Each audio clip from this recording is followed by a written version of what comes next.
دا آیت مبارک دا حضرت سعد ابن ابی وقاص رضی اللہ تعالی عنہ مبارک نازل شوه. په دې صحابو کې لس صحابه دي، هغوی ته عشره مبشره وی. هغوی له د الله رسول په نوم باندې په دنیا کې د جنت زیری ورکړی دی. یو نوم یې اخیستی دی، هغې کې څلور خلفای راشدین دي، حضرت ابوبکر صدیق، عمر، عثمان، علی رضوان الله علیهم اجمعین، او نور صحابه. په هغې کې یو سعد ابن ابي وقاص دی. دا هغه خوش نصیبه صحابي دی چې د الله رسول نوم اخیستی دی، وی سعد فی الجنه، سعد جنتی دی. او د الله د رسول د خولې خبره داسې ده لکه سرټیفیکیټ یې چې د جنت ورکړی دی چې ته جنتي. دا ډېر د لوی شان والا صحابي دی. د ده والده وه حمنه بنت ابي سفیان، او دوی به د خپل مور ډېر زیات خدمت کو، ډېر تابعدار یو، ایمان یې چې نو راوړی. مور یې مشرکه وه، ایمان یې نو راوړی، هغې نو دی ډېر زیات تابعدار، ډېر خدمت به یې کو، حکم به یې منلو. نو چې کله دی مسلمان شو، کلمه وویله، نو دی مور ورته وی چې ما قسم خوړلی دی چې تر څو پورې ته د اسلام نه نه وړېدلی او واپس خپل دین ته نه راغلی، نو زه به نه خوراک کوم او نه به څښاک کوم، تر دې چې زه د لوږې تندې نه مړه شمه. نو ته به په دې باندې مشهور شي چې خلک به وایي چې دا هغه سړی دی چې خپله مور هغې د لوږې تندې نه مړه کړې ده، ته به په ما بدنام شي. یا وی واپس د دې دین نه واوړه، شرک ته راشه، او یا به زه د لوږې مړه شم. نو خوراک څښاک یې پرېښود. علامه بغوی رحمه الله فرمایي چې د سعد ابن ابي وقاص رضی الله تعالی عنہ مور 3 ورځې او 3 شپې خوراک ونه کړو، 3 ورځې 3 شپې خوراک څښاک نه کړو. او د مور ډېر تابعدار و د خپلې مور.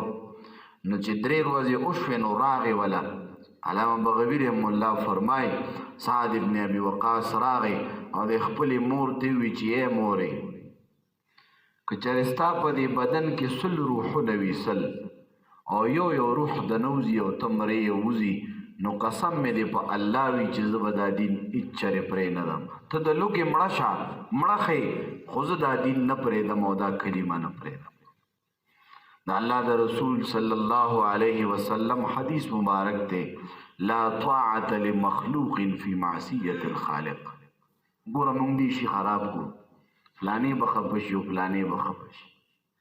د الله رسول فرمایي د الله په نافرمانۍ کې د مخلوق اطاعت نشته، که هغه مور ده، که پلار دی، که استاد دی، که پیر دی، که رور دی، که خور ده، خو چې یو خبره ګناه ده بس هغې کې د هغې اطاعت نشته، د هغې نه به انکار کې.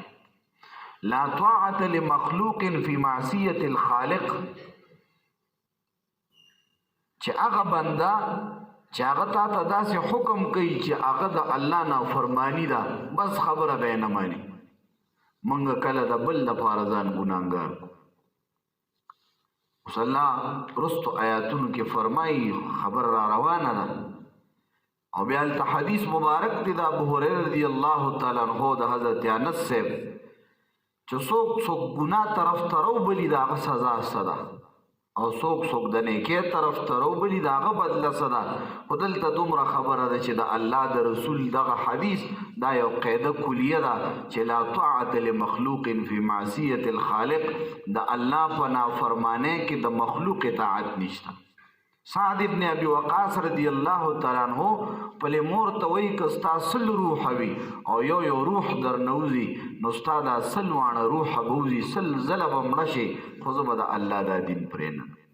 الله په دې آیات کې فرمایي چې موږ انسان ته خو د مور پلار سره د نیکۍ حکم کړی دی، خو که چېرې دغه مور پلار په تا باندې زور کوي چې ته د الله سره شریک که، هغه څه چې تا ته په علم نشته، تا سره څه دلیل او حجت نشته دی، نو فلا تطعهما، پس بیا د دې دواړو ته اطاعت مه کوه، دا خبره یې مه منه، د ګناه خبره یې مه منه.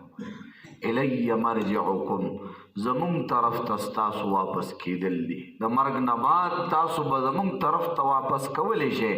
فانبئکم پس بیا خبر درکم تاسو ته بما په هغه عملونو باندې کنتم چې تاسو تعملون چې تاسو کول د هغه بدله درکم والذین آمنوا هغه کسان چې هغوی ایمان راوړی دی وعملوا الصالحات او اعمال صالحه کوي نیک اعمال کوي لندخلنهم خامخا موږ به داخل کو دوی لره فی الصالحین په صالحانو نیکیانو کې په انبیو اولیو کې څنګه به داخل کو یعنی د دوی حشر به زه د هغوی سره وکړم د حشر په میدان کې به د هغوی سر را جمع کړم الله رسول فرمای المرء مع من احبه د قیامت پرز به بنده د هغه چا سره وي چې د هغه سره محبت وي د الله د رسول یو صحابي ورته فرمایي د الله رسوله د یو سړي د چا سره محبت دی او عمل یې د هغوی شان نه دی نو آیا هغه به هم د قیامت پرز د هغه سره ورته وفرمایل المرء مع من احبه اگر که عمل یې د هغه په شان نه خو چې د زړه محبت او مینې چا سره ده د قیامت پرز به هغوی سره ولاړ وي الله دې زمونږ د نیکانو خلکو محبت په زړه کې پیدا کړي